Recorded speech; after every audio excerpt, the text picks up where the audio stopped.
Hello everyone, welcome to my channel. Please subscribe and stay tuned by clicking the bell icon. A suspicious Sonny pushes Ava to make a stunning admission, and Curtis comes to a decision about his marriage. They grab some nuts and drinks from the bar, and Brooklyn says it's so nice having the pool to themselves. Chase says as long as they don't get caught.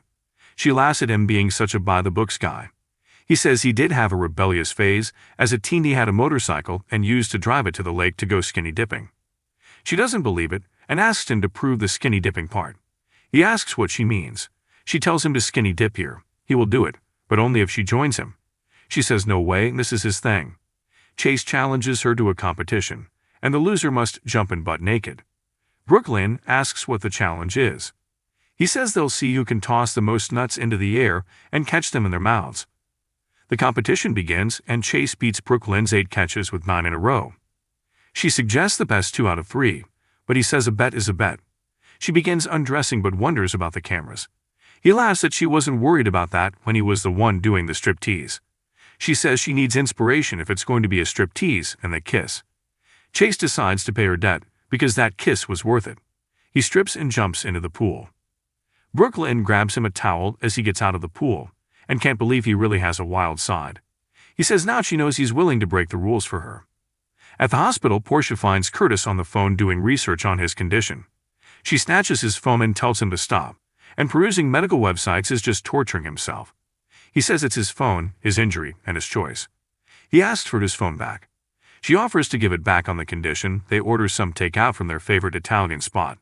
He agrees, so she gives him his phone and exits to put an order in. Curtis continues to research his condition and reads that it can't be cured. Portia soon returns with their dinner. Curtis takes a bite and says it's delicious and insists he feels better already. They finish dinner, and Portia admits she misses cooking. She recalls how she used to cook dinner for Trine every night, and they tell each other about their day. Portia says now that she's cutting back on work hours, she thinks she'll make it a priority to make dinners again. Curtis asks why she's cutting back on work hours. She says it's to spend more time with him at the hospital, as his recovery is going to be a process. Portia notes they still don't know the full extent of his injuries and for how long he's lost the use of his legs. Curtis thinks she's been thinking a lot about this. Portia admits their house has a lot of steps, and they could rent a 1-level home or have a contractor modify their house for him if needed. Curtis refuses to allow her to do that. He says if he can never walk again, then she needs to let him go. In the alley behind the hospital, Dex kicks and calls to an unconscious Gordon, but he doesn't move. He makes a call to Sonny and lets him know they have a problem. Later, Dant and another detective arrive, and Danny can't believe it's Dex who called this in. Dex explains he didn't touch the body and doesn't know if he's dead. Dant checks him and confirms Gordon is dead. Dante asks if this is an associate of Sonny's. Dex says he'll have to ask his dad himself. The other detective asks how Dex found the body. Dex explains he was leaving the hospital and went to throw his cup away in the dumpster and found the body. Dante asks what Dex was doing at the hospital. The other detective finds out the guy's name from his ID in his wallet and orders background checks run on him. Dante again asks Dex why he was his GH. Dex explains he was checking on Curtis for Trine and Joss. The detective grabs Dante and has the records on the victim. Dante looks them over and tells Dex he's free to go. It turns out this guy was from Pontoc and asks if it sounds familiar at the Metro Court Grill. Liz orders sparkling cider along with Finn to start their meal. He appreciates her for honoring that he's in recovery, but she doesn't need to refrain from having wine because of him. As the night progresses, Liz notes Finn is anxious to check in with the babysitter and says it's okay to check his phone. He reads the text and the sitter claims Violet went straight to bed and did not ask for another story. Finn is suspicious as Violet always negotiates to stay up, and Liz has no text from Jake or Aiden either. Liz asks if Finn told Violet they were having dinner. He did, and Liz believes she told Jake and Aiden. She eventually gets a text from Aiden telling her to enjoy dinner, but she didn't tell him she was going out for dinner. Finn realizes Violet told them to be good, so they didn't have a reason to cut their night short. Liz admits the boys have been well behaved since Cam left, and she misses him dearly. However, she knows this is a good change for him and a way to start over after his breakup. She also thinks it won't be long before Jake is in college, and she can't even think about Aiden leaving her. She's grateful this head nurse position came along to keep her so busy. Finn asks if she had all the time in the world, what would she do? She says she would get back into painting and explains how she fell back in love with it when she got together with Franco. The maitre d' tells them that the kitchen will be closing soon, and Liz realizes they are the last people here. She thinks they are keeping the staff late, but they are told to take their time. Then asks Liz if she'd like dessert, and she says she'd love some. They enjoy their dessert later and kiss. At Windermere, Sonny walks in on Ava with Betty and assumes he's interrupting. Ava tells Sonny he isn't interrupting and introduces Betty to Sonny. Suddenly Dex calls, so Sonny steps out to take the call.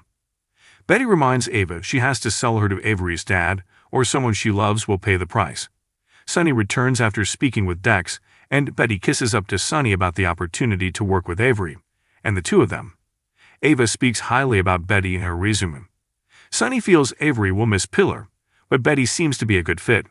Betty explains another family is also looking to hire her, but how often does one get a chance to work in a castle? Sonny says he and Avery's mom will talk, and they'll call her tomorrow with a decision. After Betty leaves, Sonny asks Ava what in the hell is going on. Ava tries to play as if nothing is wrong, but Sonny wants to know who this Betty woman is and what she has on her. Ava caves and says they are making threats against her mother Delia, and they ordered her to get this Betty woman a job with access to his penthouse. Sonny needs more details and asks what else is going on, what this has to do with Avery, and why is he only hearing about it now. Ava tells him about Austin's cousin Mason, who has been threatening her to get information about Sonny and this company pikeman. She says Mason is only following orders from the real person who is calling the shots, and she doesn't know who that is. Veva explains it was Mason's idea to replace Pillar with a nanny he could control, and one that would allow her to snoop around his apartment. Sonny asks how Austin fits into this. She swears Austin is being blackmailed by his cousin too, and he's the one that came up with the plan to get Pillar fired by arranging for her to lose Avery in the park that day. Ava swears she had no idea he was doing that. Sonny knows she'd never put Avery in danger, and demands to know what Mason knows that he doesn't. He pushes her and Ava breaks and says Mason knows she killed Nicholas. On the next General Hospital, Dant notes Sam seems to have a suspicion as to why something is going to happen. Willow tells Michael, "So you were basically saying you were right all along." Joss asks a shirtless Dex, "Who exactly were you expecting?" Ava cries that she'll do whatever she has to in order to protect her. Sonny promises he'll take care of this.